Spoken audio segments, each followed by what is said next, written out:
Hello नमस्कार जय हिंद दोस्तों। स्वागत है आप सभी लोगों का आज के इस करंट अफेयर्स की क्लास में।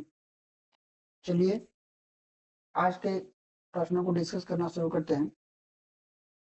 पहला प्रश्न है, ए माटी कथा कहे और Buxi Jagabandhu the great commander. तो ये दो पुस्तक हैं। पहली पुस्तक का नाम है ए माटी कथा कहे और दूसरी है Buxi Jagabandhu the great commander. तो इसके लेखक कौन है? तो इसके लेखक है विश्वभूषण हरिचंदन। ये एक पॉलिटिशियन है। पहले ये छत्तीसगढ़ और आंध्र प्रदेश के गवर्नर भी रह चुके हैं और ये बीजेपी के लीडर हैं।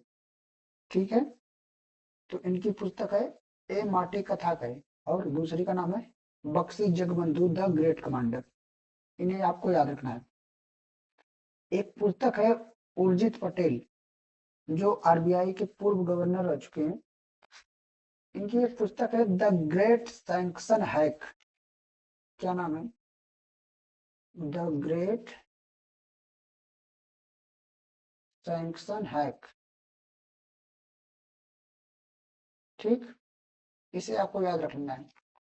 वर्तमान में आरबीआई के गवर्नर हैं संजय मल्होत्रा।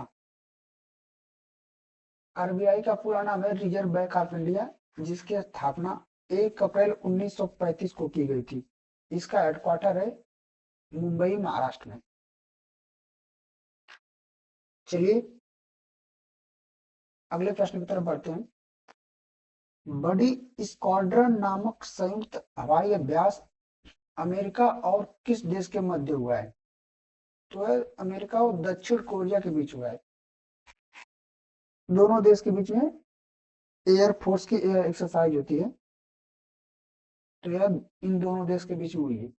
दक्षिण कोरिया अभी पिछले कुछ दिन पहले दक्षिण कोरिया ने एआई को रेगुलेट करने के लिए अर्थात आर्टिफिशियल इंटेलिजेंस से संबंधित कानून लागू करने वाला दुनिया का पहला देश बना है। कौन? दक्षिण कोरिया। और दक्षिण कोरिया और उत्तर कोरिया, इन दोनों को विभाजित करने वाली रेखा का नाम है 39वीं समानांतर रेखा। यह एग्जाम से पूछा गया है। ठीक है, तो इसे याद रखना है। और दक्षिण कोरिया की राजधानी कहाँ है? सियाल। सियाल राजधानी है, सियाल।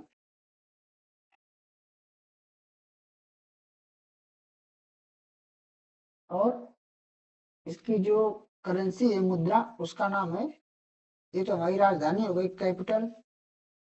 कैपिटल को बोलते हैं राजधानी। और करेंसी क्या हो गई? अर्थात मुद्रा।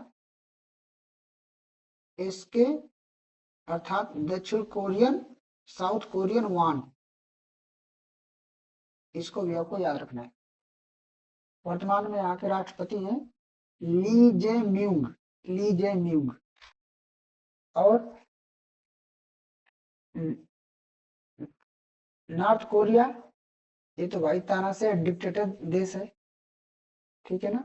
फ्रांस, फ्रांस की राजधानी पेरिस है। वर्तमान में यहाँ के राष्ट्रपति है इमैनुअल मैक्रोन। भारत आपको पता ही है, हमारा देश। तो और अमेरिका और भारत के बीच में कौन सी एक्सरसाइज होती है? युद्ध अभ्यास, टाइगर ट्रम्प, वज्र प्रहार। इतनी एक्सरसाइज अमेरिका और भारत के बीच में होती है।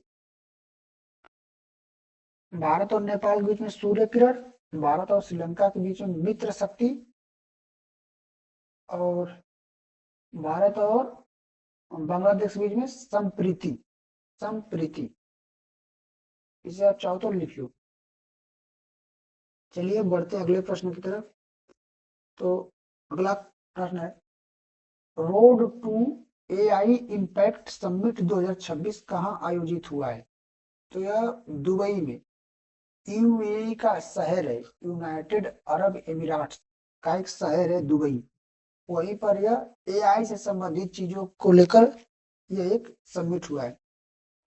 वर्तमान में हमारे भारत में एआई इम्पैक्ट समिट हो रहा है। कौन सा समिट भारत में हो रहा है? यह खास करके नई दिल्ली में हुआ हुआ है, एआई इम्पैक्ट समिट, अर्थात एआई प्रभावीय सम्मेलन।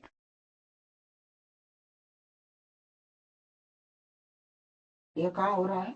जब रोड टू एआई पूछेगा तो दुबई में, लेकिन एआई इम्पैक्ट समिट पूछ देगा तो ये भारत में।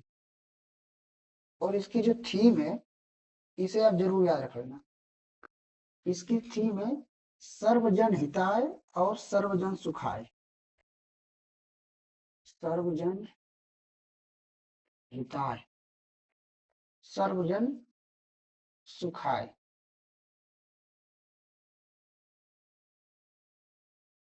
इंग्लिश में मतलब हैप्पीनेस फॉर वेलफेयर फॉर, पहला वेलफेयर फॉर ऑल और हैप्पीनेस फॉर ऑल, अर्थात सभी सभी का कल्याण हो और सभी खुश रहें। हैप्पीनेस फॉर ऑल, इसे आप जरूर याद रख लेना, ठीक है। चलिए बढ़ते अगले प्रश्न की तरफ।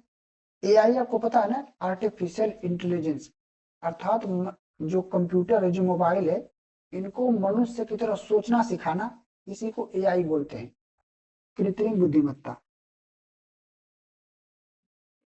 नेक्स्ट क्वेश्चन है, करप्शन परसेप्शन इंडेक्स 2025 में भारत कौन से स्थान पर रहा है? तो भारत 91वें स्थान पर रहा है। पहले पर कौन रहा? पहले पर रहा है डेनमार्क, ठीक है। और सेकंड नंबर पे फिनलैंड,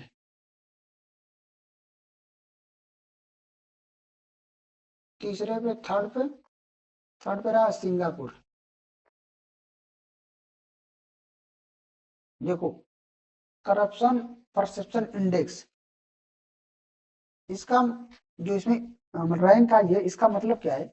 जो पहले पे आया है मतलब ये बहुत कम करप्टेड है, लीस्ट करप्टेड। जो दूसरे पे आया है वो थोड़ा ज्यादा करप्टेड है। इस प्रकार जिसकी रैंकिंग जितनी ज्यादा है वो उतनी ज्यादा करप्टेड है वो देश। समझ में आ गई बात ना? तो समझ लो भारत में कितना करप्शन है। भारत 91वें नंबर पे है। और अभी हाल ही में हिंडले पासपोर्ट इंडेक्स आया था, उसमें भारत की रैंक कितनी थी? 80 नंबर की। पहले पे कौन था? सिंगापुर। अगर आपसे पूछे डेनमार्क की राजधानी क्या है, तो कोपेनहेगन। कहां पर है? कोपेनहेगन। और करप्शन परसेप्शन इंडेक्स, इसको जो रिलीज करती है मतलब संस्था, उसका नाम है, यहाँ पर लिख दो, the release by transparency international. Transparency international. जो देश जितना करप्टेड है उसकी रैंक मतलब उतनी कम है, उतनी कम इन द सेंस उतनी संख्या में कम है। जैसे एक वाले की जो जिसकी रैंक फर्स्ट है वो सबसे कम करप्टेड है। इसी प्रकार जो जैसे जो एकदम सबसे ऊपर है वो बहुत ज्यादा करप्टेड है। जैसे जिसकी रैंक 90 है वो काफी ज्यादा करप्टेड है। 91 ऐसे 100, इस प्रकार। तो पहले वाले सबसे कम करप्टेड। चलिए बढ़ते हैं अगले प्रश्न की तरफ। लड़कियों को शिक्षा में बढ़ावा देने के लिए लखपति बिटिया योजना किस राज्य ने शुरू किया है? तो इसको दिल्ली ने शुरू किया है, दिल्ली सरकार। दिल्ली की मुख्यमंत्री कौन है? रेखा गुप्ता। और यहाँ के लेफ्टिनेंट गवर्नर विनय कुमार सक्सेना। तो जो भी लड़की पढ़ना चाहती है उसके लिए योजना शुरू की गई है कि उसके शिक्षा में कोई बाधा ना आए, और लड़कियों को शिक्षा में प्रोत्साहन देने के लिए यह योजना शुरू किया गई, लखपति बिटिया योजना, ठीक है। अभी कुछ दिन पहले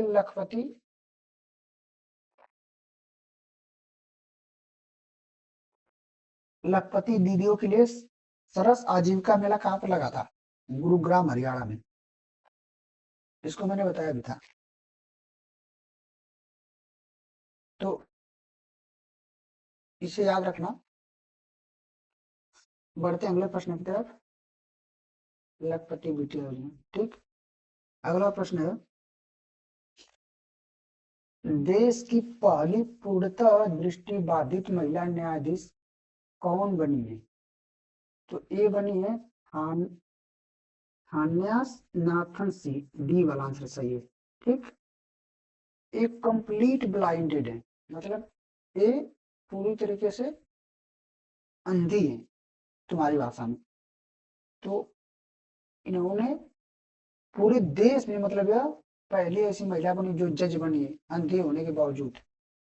और ये कहाँ की रहने वाली है? केरल की। और ये जब देश की पहली बनी है ना, तो ये क्वेश्चन बहुत इंपॉर्टेंट है, इसे तो जरूर तुम याद रखना। केरल में कुन्नूर की रहने वाली है। तो जो दृष्टिबाधित लोग हैं उनको पढ़ने के लिए एक पद्धति विकसित की गई थी, उसका नाम है ब्रेल पद्धति। लुइस ब्रेल ने इसको डेवलप किया था। उसके जन्मदिन को ब्रेल दिवस के रूप में मनाते हैं 4 जनवरी को, लुइस ब्रेल दिवस। अभी दृष्टिबाधित लोगों के लिए देश की पहली लाइब्रेरी लखनऊ में खोली गई है, इसे भी याद रखना। ठीक है ना? और केरल में एक वन्य जीव अभयारण्य था, अरलम वन्य जीव अभयारण्य, उसका नाम बदलकर अरलम तितली अभयारण्य कर दिया गया। केरल की राजधानी है तिरुअनंतपुरम।